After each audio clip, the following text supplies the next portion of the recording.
呢台 Benz 嘅 GLC 車主喺用車過程當中發現個機頭燈着咗，咁佢就喺屋企附近嘅一個店進行咗一個檢查，報出嚟嘅一個故障碼就係個節溫器異常。但係佢再深一層檢查，節溫器冇漏水嘅跡象喎。咁佢就嗌車主節溫器啦、水泵啦，一次過換晒佢。車主覺得佢好唔靠譜，有啲過度維修嘅感覺。後嚟佢通過抖音視頻揾到我哋，知道我哋對呢款274發動機比較熟悉，第一時間就過嚟揾咗我哋。呢個咧就係節溫器啦，佢唔怕漏水。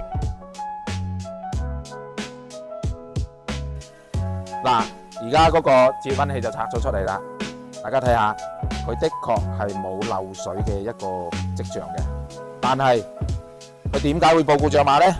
因為佢入邊嘅一個閥門已經係唔能夠正常咁開合，導致佢出咗呢個故障提醒。基本上行咗10萬公里咧，咁個節溫器咧都會老翻啦，依家都係老化咗。新件已經咧翻咗嚟啦，兩個對比一目了然。嗱，舊件咧顏色都已經係變咗啦，咁就已經係老化咗噶啦。如果車上面個水件咧，你見到好似舊件咁呢個顏色嘅話咧，就要注意啦，因為咧已經係開始老化噶啦。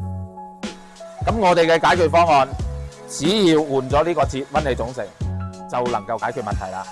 並且一定要用翻原廠嘅，因為呢款274嘅發動機節溫器出故障嘅概率好高。如果用其他雜牌貨，好容易就玩完噶啦。